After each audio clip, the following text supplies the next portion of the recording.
we got this morning?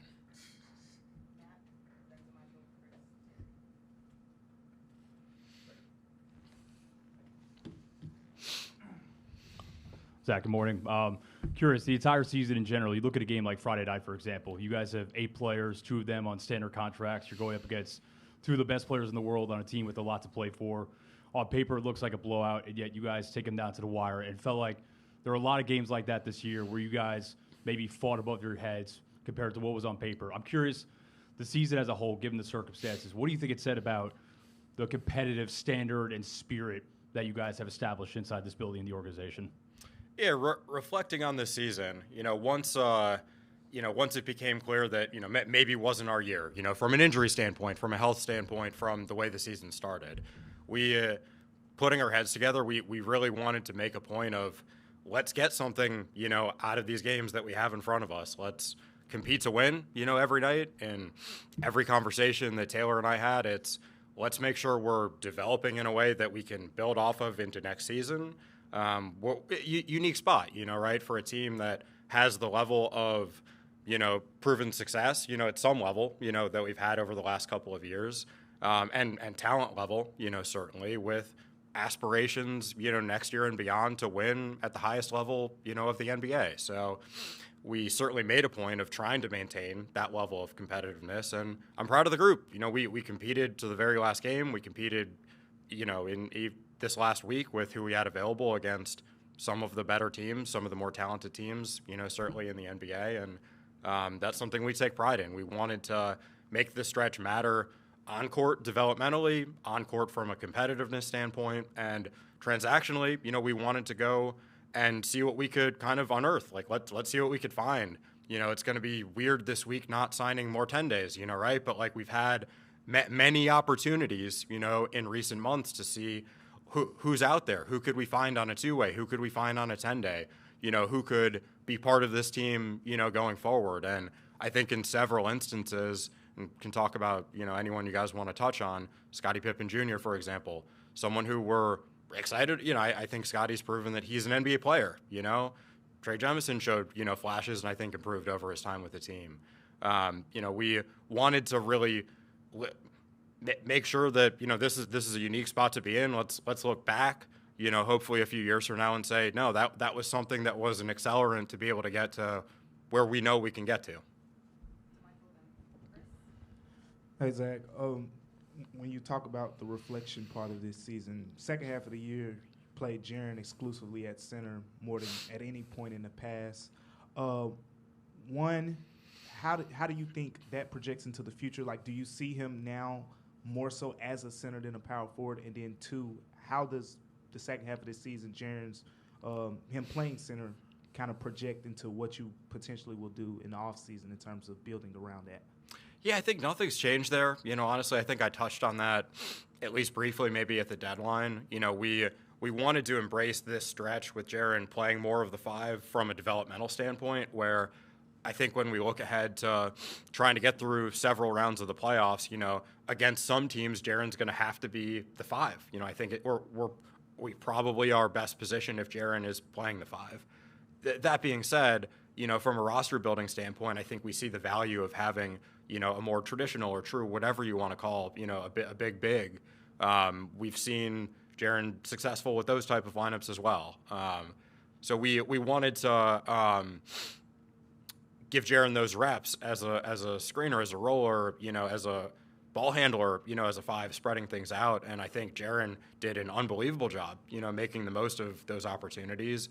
Our hope was that, those reps could be meaningful, as we're thinking about the context that Jaren's going to have to be successful in for us to be the best team we can be, I think, in the playoffs. So I don't think that changes anything from a team building standpoint.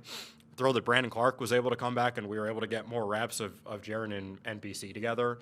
When we, kind of talked earlier about Brandon coming back, that this was the hope that he, for himself, could have momentum to build on going into next season.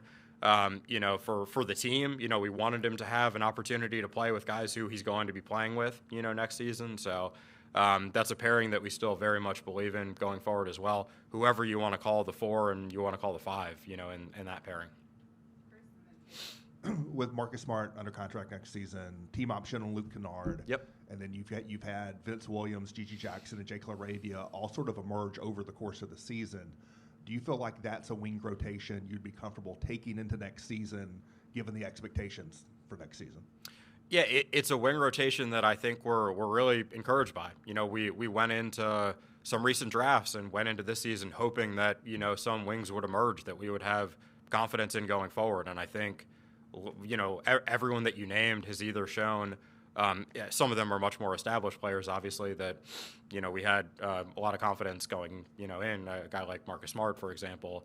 But of the younger guys, Vince Williams, I think Vince has proven that he's someone that we have a lot of confidence in, right? To play a significant role, it can play different kinds of roles, but it will be significant, next season. I think Vince has shown that while being able to wear, a lot of different hats, he can impact winning, in different types of roles.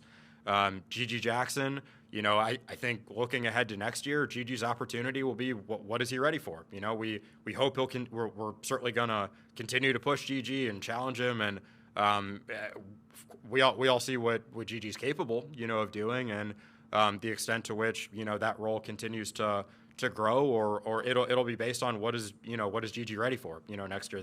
That'll play itself out, I think, on the court. Jake's first sustained opportunity to really play.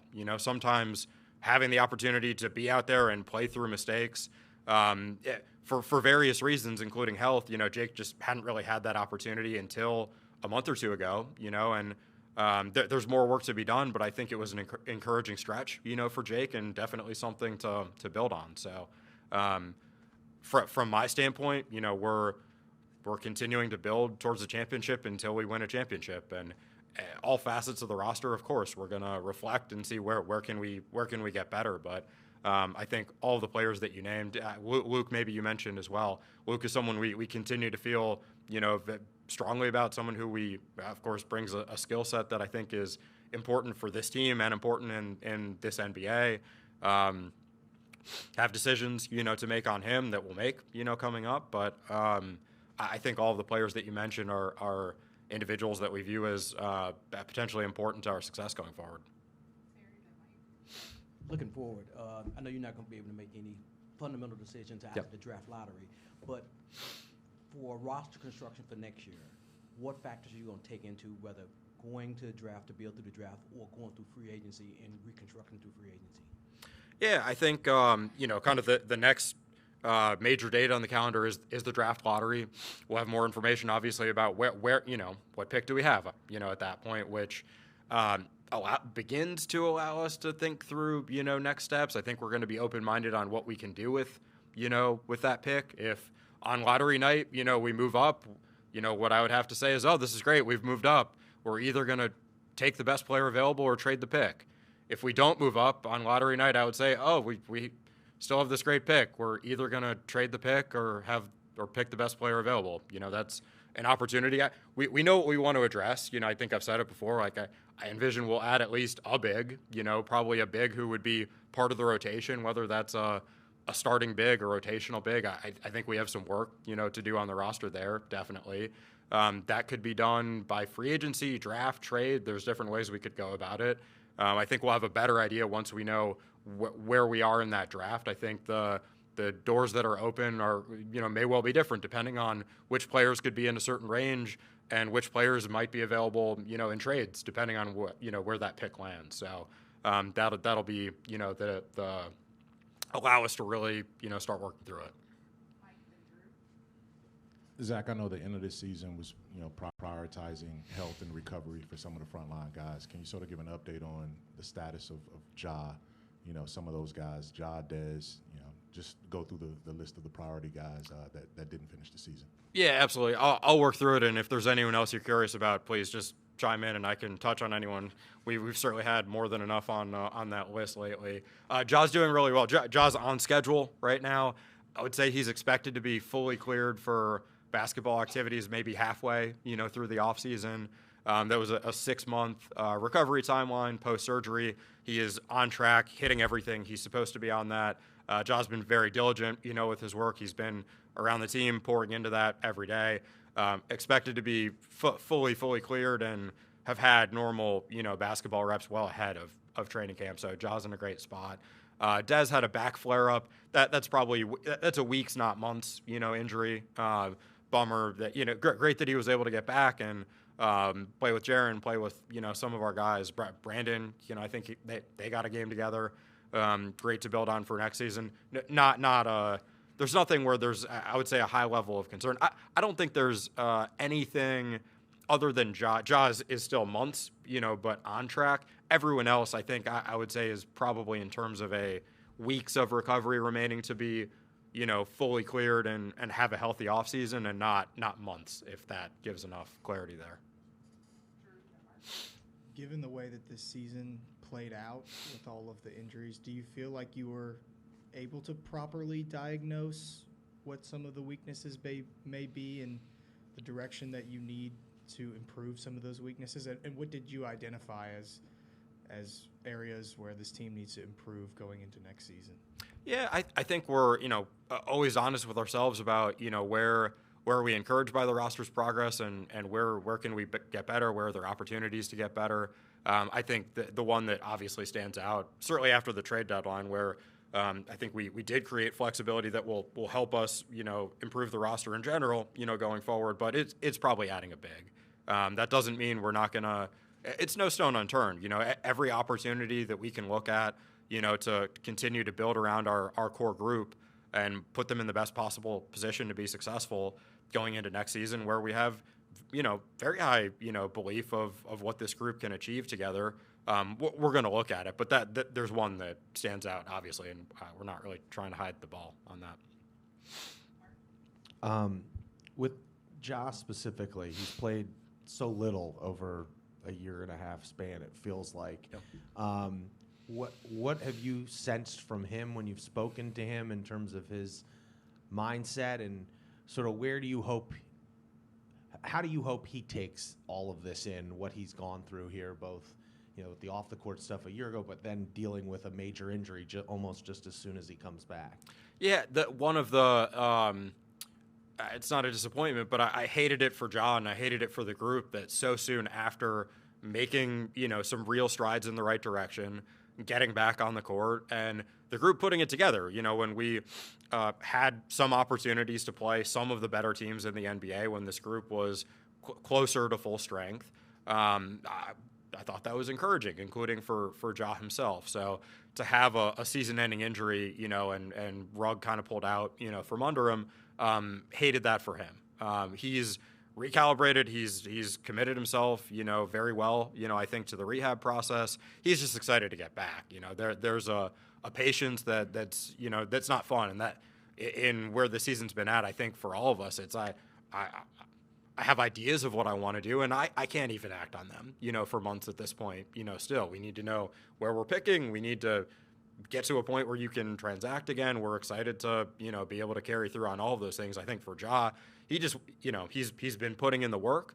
I think he's taken significant strides in his off-court approach. I think he'd be the first to tell you, still that he's not fully formed and he's continuing, to work on himself. And no one should get complacent on any fronts. To be able to achieve what we're setting out to achieve, you have to be carry yourself with purpose and urgency, and I think Ja's doing that. I'm encouraged by Ja's progress. The work continues, but I do think Ja's very much moving in the right direction.